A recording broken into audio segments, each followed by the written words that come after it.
They're calling it a gun-free zone. We'll get to that in just a couple of minutes on the program, but just a quick reminder, some of the things that we have coming up a little later this morning.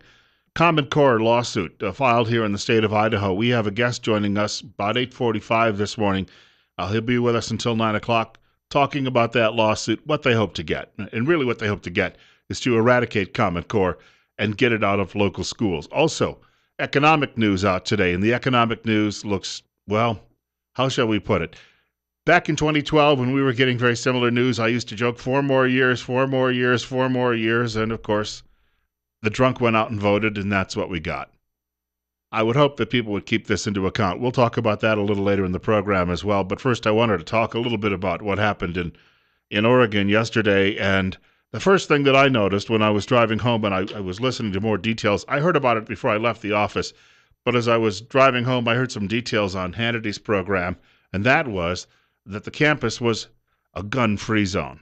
Well, that is if you're a legal person. If you're someone who doesn't obey the law, if you're law-abiding, that's no trouble, right? But if you're a criminal, such as was the shooter, then that doesn't matter. And it also means the shooter knows that there aren't going to be many people there who are going to be able to shoot back at him. So he can roam the campus until police finally arrive and do whatever he wishes to do because he's the guy with all of the firepower.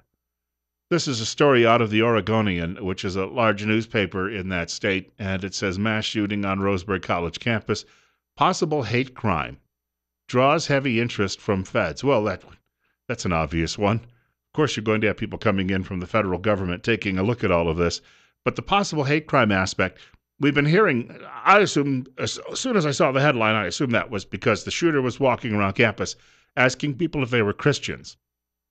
And if they answered yes, they got shot.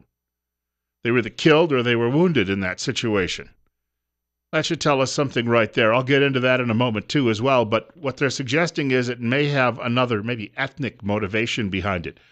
I've highlighted this paragraph. Oregon's top federal prosecutor said he and other government officials have heard the same rumors that the public has about the shooter issuing, quote, some sort of race-related manifesto, unquote, before the crime. By late afternoon, there were 10 confirmed deaths. Now, I saw a photograph of this guy being circulated on the internet. It looks like he's holding a rifle barrel. He's obviously got the butt of the rifle or the shotgun, whatever he's using. He's got that. It appeared to me it was a rifle, but it's got the butt of it down on the floor, the stock, and he's holding the barrel up by his chin, like you might hold a hockey stick while you're at rest. I couldn't really tell much from looking at him what his race might be, albeit he appears he could be of a mixed-race ancestry. Yet this story goes on a little over 2 pages. And I've got to tell you, no one mentions at all what this guy's race is. In fact, no one has said a word about that. Is media performing one of its usual omissions so that we can have them fill our minds in with the mush they want us to know versus what really is going on? Because if the guy has some, let's say, African ancestry and he was killing people because they have pale white skin, more of really a pink color, if you will, but if he was killing them for that reason, I guess the next question is, whose flag do we get to take down after all of this? There's got to be a flag somewhere, and that'll make us all feel better, right? And that'll just put everything away. The fact that 9 people died horribly, we'll just go rip down some flags and try to outlaw them in various places, ban them from various public spaces. How's that? 10 minutes after 8 o'clock, Bill Colley with you on Top Story on News Radio 1310, KLIX, and newsradio1310.com. It's 56. Now, the other aspect of this, and it's not just one witness, there's several witnesses who say he was demanding to know if people were Christians, and if they answered yes, bang, they were goners. I have a feeling, and this is just something I've been percolating this morning before going on air, you have a great deal of media rage at Christians in this country right now. You remember when Gabby Giffords was killed? Media said that, or badly wounded, several people were killed in her party. This happened in Arizona a few years ago, outside a Safeway grocery store. What a tragedy that was. In fact, one of the people killed was a little girl. She was Dallas Green's granddaughter. Dallas Green, I did not know him well, but I knew of him when I lived in Delaware. Former manager for the Philadelphia Phillies, as well as a pretty good big league ball player, lost his granddaughter in that shooting. People said Sarah Palin was responsible because she had a map with targets on it. Actually, it turned out they were compasses. But media kept saying Sarah Palin motivated the shooter, who obviously had no idea who Sarah Palin was. In fact, he was turned out a liberal, a raging liberal as far as that goes, and mainly just raging. I mean, backcrap crazy, if you will. So they tried to say afterward, when people said, well, he's a liberal and he's not a right winger and et cetera, et cetera, et cetera, and he wasn't watching Sarah Palin's Facebook page or anything like that. Then all of a sudden the narrative was, well, yes, but it's the rhetoric coming from the American right. All right. Well, if two can play at that game, if people are being shot because they're Christians, then maybe the media has something to do with it. Do you realize that in Oregon, you have two bakers who are being fined? They may lose their entire life savings in their home because they refused to bake a cake for a same-sex wedding. And by the way, the two lesbians who brought the lawsuit are now saying we don't want them to lose their house and we don't want them to lose their money. This was never about money, and yet the state is going through with it at the media's urging. And the media is angry because Kim Davis refused to perform same-sex marriages, and she met with Pope Francis. Everywhere you turn, Christians are on trial by media. Anyone who has traditional Christian beliefs, do you think that might, in some manner, fire up this idiot to go out there and start shooting people because of their Christian beliefs? Somebody in media should be hanging their heads in shame today, maybe all of them, for what they've done to this country, the damage they have done. They have destroyed our traditional culture. They have destroyed our way of life, and they have let an immoral bacchanal just take place in the streets. They have turned this into Sodom and Gomorrah. 8:14, Bill Colley with you on Top Story on News Radio 1310, KLIX, and newsradio1310.com. You could reach our program this morning. Call us at 736-0300. That's 736-0300. A topic, by the way, off the top of the show is this shooting in Oregon. And it's not an advertisement for any political cause you have, or yard sale, or fashion show, or anything else. Topic right now happens to be the Oregon shooting. Mark Furman made an appearance last night on Sean Hannity's program on the Fox News Channel, along with the uber liberal. In fact, I should point out he's got a conservative son, Juan Williams, and the two of them had a discussion about this. It was not pretty. And Furman, the former Los Angeles police officer, really chiding the President of the United States for his comments following the shooting. In other words, President Obama giving his usual, here's an opportunity. Let's take away everybody's guns. I was really disgusted with the president's comments tonight. His race to politicize this. We will be discussing that in the days to come. I'm not going to spend a whole lot of time Where was he with the 15 kids that were killed in Chicago over the weekend? Nothing. He didn't say a not damn a word. Not a word. All the cities with the best gun control laws have New the most York, crime. Washington, Baltimore, Chicago, and those guns are not NRA guns. These are illegal guns killing our kids around America. And who makes those guns possible, Bo? NRA. Where do the guns come from? Well, places that have loose gun control, and you guys say don't politicize it. When is he? Wait, I don't want to turn this. I don't want to turn this. We have too many issues, and there's too much information to get out. But I got to tell you, when the president said today, this is a political choice we've got to make, that we make to allow this to happen. That is a gross lie by this president. You want to keep kids in school safe? Have former detectives like Bo Dietl and Mark Furman on every campus in every school, and your schools are going to be safer instead of these gun-free zones. Send children to armories for school now. Everything not armories. This is unbelievable. You want guns everywhere. Right. No. You just want guns everywhere. What about the kids being killed in our inner cities? Chicago, 15 dead. So we should stop. Why didn't your president go on television? We need to stop before we get to this debate, I've got to stay with the facts of the case because there's too much happening here. Now, every leftist nitwit out there doesn't want anyone on campus to be armed to defend themselves, because obviously if you're a leftist nitwit, you'd be worried about blowing off your own toes. But some people out there may actually know how to use firearms, and they could have stopped this guy dead in his tracks as soon as he started shooting. You're on the air. In fact, with Bill Colley on News Radio 1310, KLIX, and Top Story. Go ahead. Hi. Call me suspicious, but this guy sounds like an ideal ISIS recruit. He probably thinks he's going to get 12 virgins, too. Yeah, well, probably they'll all be ugly. Anyway, after they examine his computer, they may find some ISIS connection. Well, if that happens, I'm sure that we'll suddenly find a lot of media deflection going on in that situation. Thank you much for the call, sir. We have another caller with us. You're up next, and you're on the air on Top Story. Hi, Bill. My girlfriend is from there, and the information coming from there is saying that he's a convert. Convert to Islam. Yes. You know, it might not surprise me at all if that turns out to be the case. Funny that media, though, they'll rush out to tell you a lot of different details about this story, and it may be a hate crime and all, but they won't even tell you his ethnicity. And if that's the case, they're trying their best. In this day and age, they usually rush things on the air so quickly they have to backtrack on several things, unless, of course, it's that someone did this out of the name or in the name of Allah. Yes. Well, I can guarantee you that most likely the information I got is true, regardless of what the media says. I thank you much for the call. And if you've got someone on the ground who knows the story, probably might be some truth to that.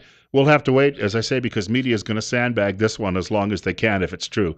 You're up next, and you're on the air on Top Story on News Radio 1310 KLIX and newsradio1310.com. Hey, Bill, how are you? Wonderful. In fact, it's been good so far. I haven't heard anybody with a terrible Mexican accent trying to argue with me and scream and yell and then hang up. But go ahead. You know, Bill, I lived in Roseburg for several years. It's interesting that the Idaho State Police has a headquarters just down the road from Umpqua Community College, within a couple of miles of there. So I'm not sure what their response time was, but it sounds like it was other law enforcement that arrived first on scene. But I listened to the stories that unfolded through the different media outlets, and was appalled when the President of the United States came on board saying that I'm going to politicize my statements and state that we need to get rid of guns in America. Well, you know what? If they want them, send the newspaper folks out door to door to collect them. I also thought it was interesting that they claimed it was a gun-free zone, but if you look at what the Oregon legislature passed, they stated that they couldn't take guns away from college campuses, and that concealed carry permit holders had the right to carry guns. And in fact, there was a concealed carry permit holder that was actually carrying a gun on the campus that day. There you go. Apparently, according to the it's a Democrat. She's serving as the Attorney General. She was on MSDNC yesterday with that paragon of journalism, Brian Williams, and she said that they actually have multiple layers of law in Oregon, including college law. Did you know that? Yes.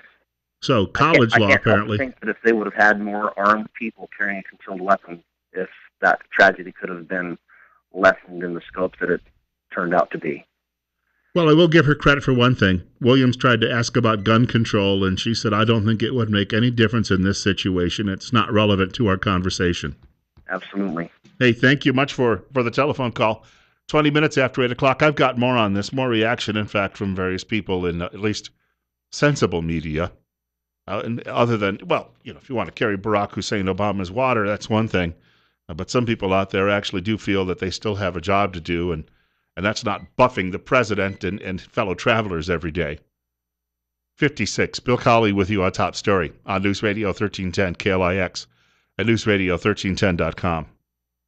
One place you will probably not see much trouble when it comes to rampaging shooters over the next few weeks would be out in the hills and forests of Idaho, because a lot of people are going to be out there hunting, and they're experienced marksmen. And the bad guys like to stay away from them. Speaking of hunting, if you actually, bring some game in, and I'm sure some of you are going to be very successful out there, High Desert Meat Processing processes one animal at a time, and what you bring in is what you're going to get back. No one's going to substitute anything out. Darren Van Horn, the owner of High Desert Meat Processing in Twin Falls, he's got more than 30 years' experience in the meat business. We recommend you visit High Desert Meat Processing on Facebook. You can read reviews of customers there, too, as well. Give High Desert Meat Processing a telephone call for all of your wild game, plus your domestic processing needs, 734-9949. High Desert Meat does in-house smoking. Nothing gets shipped out. Specialty meats such as jerky, pepperoni, salami, summer sausage, brats, breakfast sausage, kielbasa, Polish dogs, hot dogs, and much more. USDA approved. Darren works closely with local beef growers and their programs to ensure quality meat. Once more, if you'd like to reach Darren, the number, 734-9949. So we're talking about this shooting in Oregon and the fact that it was a gun-free zone on the campus, and that there wasn't anybody equipped to bring this guy down. Now, someone may have been, obviously, you may have people with concealed carry on campus, but if it's a gun-free zone, perhaps they didn't want to get involved. So the first responders, a couple of police officers, now the Sheriff's Department's the lead agency in this investigation. But according to the Oregonian the stories I was reading this morning, it was actually police officers, and I don't know if they were local or if they were state police, but there also happened to be some federal marshals who were in town on another case, and they rushed to the scene. So it's not quite clear yet who brought this guy down, but I'm sure when he came face to face with them, it was like, oh no. Bang! And then that was the last thought he had. And when he woke up in hell, burning in the flames, he probably thought to himself, this wasn't at all what I had in mind.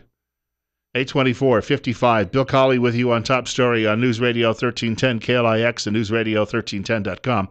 Our telephone number, 736-0300. You're listening to Top Story. And, of course, if you're listening to News Radio 1310 KLIX between 8 and 10 o'clock, you're hearing me, at least for the time being. We hope for a long time, but at least for the time being. And you're on the air. What's on your mind? Well, Bubba in the White House, whenever something like this comes up, keeps calling for gun control, taking guns away from people like you and I, and the only ones that are left to have guns, as usual, are the bad guys and the terrorists that are already here in this country. And do you realize that over the course of this weekend, there will be at least 9 people shot and killed in places like Chicago and Baltimore and Detroit, and yet we don't hear a whole lot out of them about that because those shootings aren't, done en masse. They're just done scattered throughout those cities, all controlled, I should point out, by his party. Well, the thing of it is, he's got basically got the police, hands of the police handcuffed. Right, and police in this country, they've been under attack just like Christians. As far as media and government, the object is, or the effort is, to try to marginalize them. And I don't know. A police officer rushing to a scene in this case probably doesn't let anything bother him. It's a very single-mindedness. But in some other places, some of these big cities around the country, certainly I think it's a concern. How quickly should I respond, or will I get in trouble for doing my job? Well, look what de Blasio has done to New York. Oh. He's destroyed what's been done to stop crime. His nickname, by the way, is One Term. Yeah, well, I hope so. Hey, thank you much for the call. The last time they had a one-term mayor in New York, it was David Dinkins. I heard Sean Hannity say last week that he was a really nice guy. That's not true. I met David Dinkins once at a conference, a city's conference. What a pompous blowhard that guy was. And he just had this attitude of, I'm from New York, therefore I am smarter than everyone else here. Didn't much care for him. In fact, the voters there didn't after one term, and he got the boot. I remember talking to a young black man in New York. I was at an Opus Dei conference at Murray Hill, which is a sort of hilly part of Manhattan. For Manhattan, it's considered a hill. And this young man was the guy who buzzed everyone in through the door, and he was telling me, he said, things got a lot better under Rudolph Giuliani. And I said, really? I said, you're a Giuliani fan? He said, yeah. He said, he got out there and he said, you can drive down the street now without somebody coming out with a squeegee, running it across your windshield, and then trying to extort you for $5 or $10. That sort of thing was rampant, and the crime too under Dinkins, and now they've got it all over again with their commie mayor. In fact, even a lot of liberals don't like him because he's trying to get school equality in place, and liberals have discovered they don't want their kids going to school with, those people. 827. Bill O'Reilly had a guest on his program last night, the O'Reilly Factor on Fox News Channel. It's an astronomy professor named Paul Morgan. This was a guy who was actually teaching at the time that the shooting started. And Morgan said he heard the shots. Take a listen to a little bit about what his description, and he's still trying to figure out to himself what's going on. What are you hearing from your students and from other people in the town? Because everybody's talking. So what's floating? What's floating around now? Well, I think there's just a lot of concerns and a lot of worry, but not much information. I'm getting almost nothing from campus. There's a little bit floating out on the UCC Facebook page, but the web page crashed some time ago, completely went down, and all of my campus emails are stopped. The last email I had was at 10:42, and it said, active shooter, this is a lockdown, this is not a drill. Right. And that's the last I've heard. Final question. There's not security, big-time security on the campus, is there? We do have 24-hour, 7-day-a-week security, but generally there's only like 1 or 2 security guards at a time on campus. For 3,000 kids, I mean, that's not very many. That's a pretty big crew. It's a big campus, too. We're spread out quite a ways. Again, if you don't want to pay the money for a very expensive security force, You've got students on a small campus like that, many of whom are likely computers. Some have already had law enforcement experience. Some would have had military experience. Just tell them, look, we're going to allow you to carry on campus. And just the knowledge of that. Some creep like this Mercer fellow, he would just dry up and go away. He would know that as soon as he stepped out of his car, pulled out that rifle and started charging across a parking lot, someone else is likely going to meet him. And you lefties out there, the blood of 9 people is on your hands today because of your ridiculous policies and the idea that everyone else has to live like you, which is like a mouse cowering in a corner from a cat. We've got more coming up. In about 15 minutes, we've got a guest joining us talking about Common Core. Lawsuit here in Idaho. The hopes are that it will bring Common Core to its knees. Eradicate it, if you will, from your children's classrooms. Details ahead. Bill Colley with you on Top Story on News Radio 1310 KLIX and newsradio1310.com. 57. Going to be somewhat of a cooler day. 66 for a high.